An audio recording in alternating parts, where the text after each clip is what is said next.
ಚಿತ್ರರಂಗದ ಹಿತೈಷಿಗಳು ಸಹಕರಿಸಬೇಕು. ದಯವಿಟ್ಟು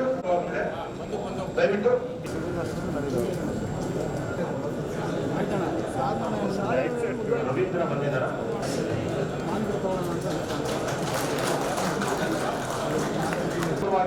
ಅವರವರ ಭಾವಚಿತ್ರ ಇರುತ್ತೆ. ಉದ್ದೇಶ ಇಷ್ಟು.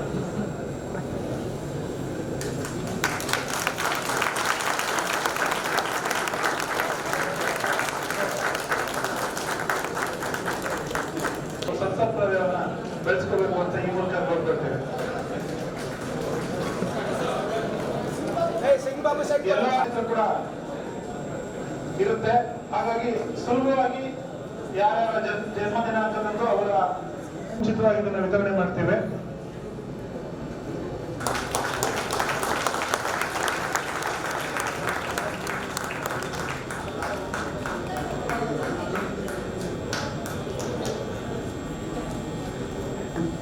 ಈ ವೆಬ್ಸೈಟ್ ನಲ್ಲಿ ಫೋಟೋ, ಬೇರೆ ವಿವರಗಳು,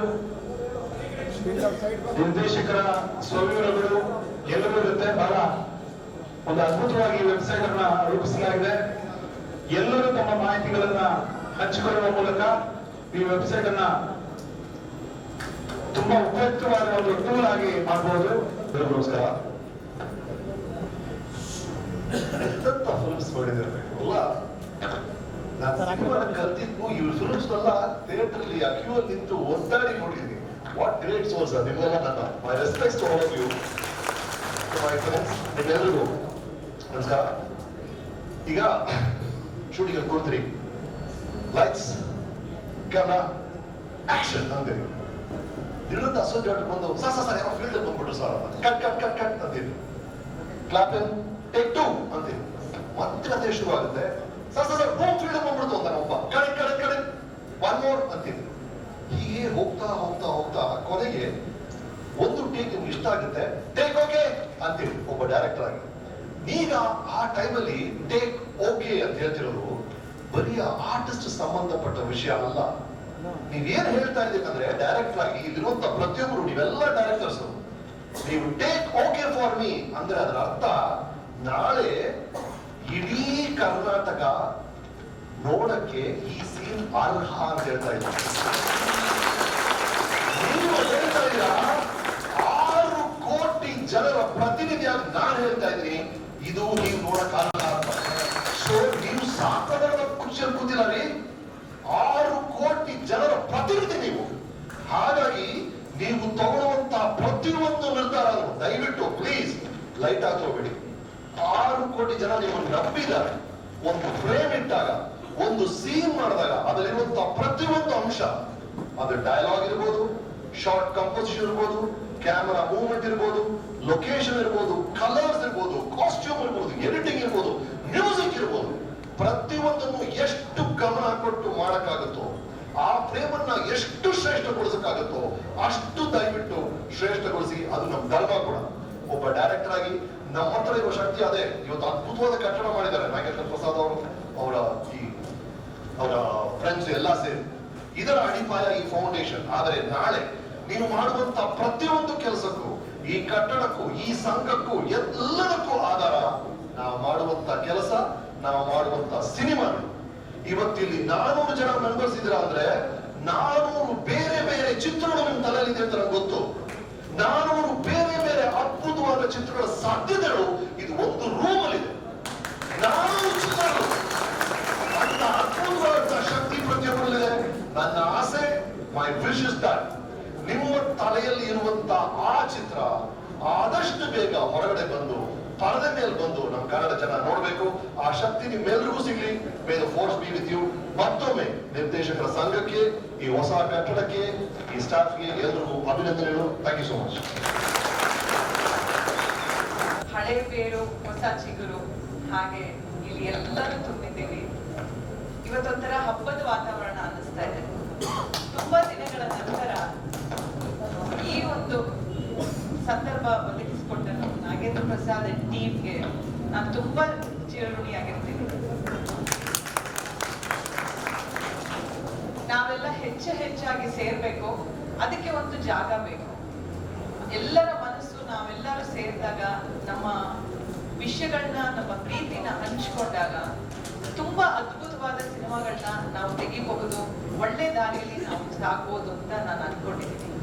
ನಿಜವಾಗ್ಲೂ ಇದೊಂದು ಬಹಳ ಸಂತೋಷವಾದ ದಿನ, ಏಕೆಂದ್ರೆ ಹೌಸ್ಫುಲ್ ಆಗಿದೆ ಎಲ್ಲ ಕಡೆ. ಯಾಕಂದ್ರೆ ಹೌಸ್ಫುಲ್ ಅನ್ನೋದೇ ಬಹಳ ನಮ್ಗೊಂದು ಡ್ರೀಮ್. ಪ್ರತಿಯೊಬ್ಬರು ಡೈರೆಕ್ಟರ್ಗೂ ಹೌಸ್ಫುಲ್ ಆಗಬೇಕು ನಮ್ಮ ಫಿಲಮ್ ಅನ್ನೋದೇ ಡ್ರೀಮ್. ಹಾಗಾಗಿ ಇಲ್ಲಿ ಒಂದು ಹೌಸ್ಫುಲ್ ಆಗಿದೆ. ಅದಕ್ಕೆ ನಾಗೇಂದ್ರ ಪ್ರಸಾದ್ ಅವರಿಗೆ ಮೊದಲು ಧನ್ಯವಾದ. ಒಂದು ಚಿಕ್ಕ ಫ್ಲಾಶ್ ಬ್ಯಾಕ್ ಅಂದ್ರೆ ಒಂದು 30 ವರ್ಷದ ಹಿಂದೆ ಈ ಸಂಘ ಗಿರೀಶ್ ಕಾಸರಗೋಡಿ ಅವ್ರು ಹೇಳಿದಾಗೆ ಅಭಿಪ್ರಾಯ ಗಟ್ಟಿಯಾಗಿ ಹಾಕಿದ್ದಾರೆ. ಅವ್ರಿಗೆಲ್ಲ ನಾವು ಸ್ಮರಿಸ್ತಾ ಅವ್ರಿಗೂ ಧನ್ಯವಾದನ ಹೇಳಬೇಕು. ಯಾಕಂದ್ರೆ ಅವರು ಯಾರು ಈ ಸಂಘಕ್ಕೆ ದುಡಿದರೆ ಅವರನ್ನ ನೆನೆಸ್ಕೊಳ್ದೆ ಹೋದ್ರೆ ಅದು ತಪ್ಪಾಗುತ್ತೆ. ಬಹುಶಃ ಕರ್ನಾಟಕದ ಚಿತ್ರರಂಗದ ಇತಿಹಾಸದಲ್ಲಿಯೇ 85-86 ವರ್ಷದ ಯುವಕರು ಸಿನಿಮಾ ಮಾಡಿದ್ದು ಬಹುಶಃ ಇದೇ ಮೊದಲು. ಭಗವಾನ್ ಅವರಿಗೆ ಆ ಕಾರಣಕ್ಕಾಗಿ ಮೊದಲಿಗೆ ಅವರಿಗೆ ದೊಡ್ಡ ಅಭಿನಂದನೆಗಳು. ಹಾಗೆ ಕನ್ನಡ ಸಿನಿಮಾಗಳಲ್ಲಿ ದೈವಿಕತೆ, ದೇವರು ಮತ್ತು ಸಂಗೀತ ಇವುಗಳನ್ನ ಬಹಳ ಅದ್ಭುತವಾಗಿ ಪ್ರೆಸೆಂಟ್ ಮಾಡಿದಂತಹ ಹಿರಿಯ ನಿರ್ದೇಶಕರಾದ ರೇಣುಕಾ ಶರ್ಮಾ ಸರ್ಗೂ ಬಂದಿದ್ದಾರೆ. ಅವರು ಕೂಡ ಧನ್ಯವಾದಗಳು. ಈ ಸಂಘ ಎಲ್ಲ ಬರೀ ದೊಡ್ಡ ನಿರ್ದೇಶಕರು ಅಂತ ಹೇಳ್ತಾರೆ, ಯಥಾರ್ಥ ನಿರ್ದೇಶಕರು. ನೀವು ಹಾಕಿದ ಹಾದಿಯಲ್ಲಿ, ನೀವು ನಡೆದ ಹಾದಿಯಲ್ಲಿ ಈ ಸಂಘ ಇನ್ನು ಮೇಲೆ ಬೆಳೆಯುತ್ತಿದೆ. ಇದಕ್ಕೆ ಬುನಾದಿ ನಾಂದಿ ಅಷ್ಟು ಶುರುವಾಗಿದೆ. ನಾವು ಜೋಸಾಯಿ ಮತ್ತು ಸಿನಿಮಾ ಟೈಮ್ ಬಾಂಬ್ ಸಿನಿಮಾ ಸಂಜೆ ಥಿಯೇಟರ್ ಕತ್ತೆ ಸಿಗಾಕೊಂಡಿದ್ದೆ. ಅಷ್ಟು ವರ್ಷ ವಸಂತಿಗಿಂತ ಡಾಕ್ಟರ್ ರಾಜ್ಕುಮಾರ್ ಸಿನಿಮಾ ಎಲ್ಲೆಲ್ಲಿ ಹೊಡೆದವರು ಪೊಲೀಸ್ನವರು ನಮಗೆ ಗೊತ್ತಿಲ್ಲ. ಆ ಥರ ಎಲ್ಲ ಓದಿಸ್ಕೊಂಡು ಸಿನಿಮಾ ನೋಡೋರು ನಾವು ಅಂತ ದೊಡ್ಡವ್ರ ಜೊತೆ ಇವತ್ತು ಕೂತ್ಕೊಂಡು ಅವ್ರ ಜೊತೆ ಇದ್ದೀವಿ ಅಂದರೆ ಅದೇ ಒಂದು ನಮಗೆ ಹೆಮ್ಮೆ ವಿಷಯ. ನಿರ್ದೇಶಕರ ಸಂಸ್ಥೆ ಇಡೀ ಭಾರತ ದೇಶದ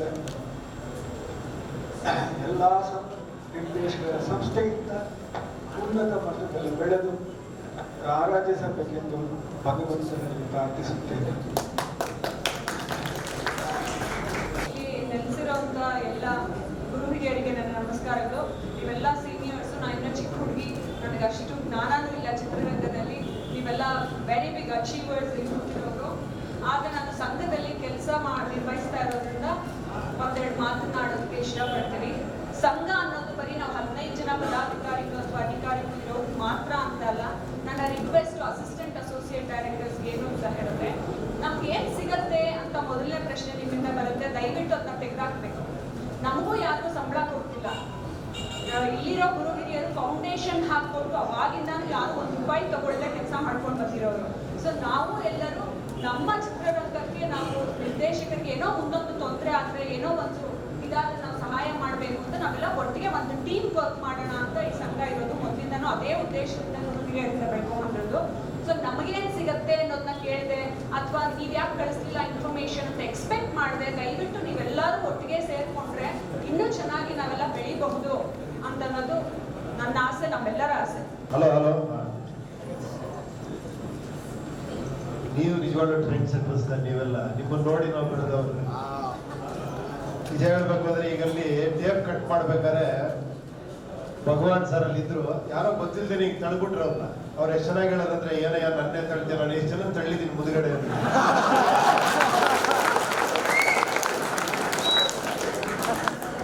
ಅವಾಗಿಂದ ಅವ್ರ ಹಿಂದೆ ನಿಂತ್ಕೊಂಡು ಅವ್ರ ನೋಡ್ಕೊಂಡೇ ಬರ್ತಾ ಇದ್ದೀನಿ ನಾನು ಕೂಡ. ನಮಗೂ ಇದೇ ಡೈಲಾಗ್ ಹೊಡೆದ್ಬಿಟ್ರೆ ಕಷ್ಟ. ಎಲ್ಲದಕ್ಕಿಂತ ಮುಖ್ಯವಾಗಿ ನಾವು ಈ ನಿರ್ದೇಶಕರ ಸಂಘದ ಬಗ್ಗೆ ಮಾತಾಡಕ್ ಮುಂಚೆ ನಾವು ಫಸ್ಟ್ ನೆನೆಸ್ಕೊಬೇಕಾದ್ರೆ ನೋಡಿ, ಅಲ್ಲಿ ಜೀನಿಯಸ್ ಇದೆ ನೋಡಿ, ಪುಟ್ಟಣ್ಣ ಕಣಗಾಲ್ ಅವರು. ಅವರಿಂದ ತುಂಬಾ ಜನ ಇದ್ದಾರೆ, ಇವರೆಲ್ಲ ಜೀನಿಯಸ್ಗಳೇ. ನಾನು ಅವರಿಂದ ಸ್ಟಾರ್ಟ್ ಮಾಡಿದೆ, ಯಾಕಂದ್ರೆ ಅವರು ಸಂಸ್ಥಾಪಕರು ಅಂತ ಕೇಳಿದಕ್ಕೋಸ್ಕರ ಅವರಿಂದ ಸ್ಟಾರ್ಟ್ ಮಾಡಿದೆ. ಒಬ್ಬ ನಿರ್ದೇಶಕ ಅನ್ನೋರು ಹೇಗಿರ್ಬೇಕು ಅನ್ನೋದು ಫಸ್ಟ್ ಅವರಿಂದ ನೋಡಿ ಕಲ್ತ್ರೆ ಸಾಕು ನಾವು. ಅವ್ರು ಯಾವತ್ತೂ ಕೂಡ ತನ್ನ ಗೆಲುವಿಗೋಸ್ಕರ ಇನ್ನೊಬ್ಬ ಹೀರೋ ಹಿಂದೆ ಹೋದವರಲ್ಲ, ಅವ್ರು ಹೀರೋಗಳನ್ನ ಕ್ರಿಯೇಟ್ ಮಾಡಿದವರು, ಅವರು ನಿಜವಾದ ಡೈರೆಕ್ಟರ್.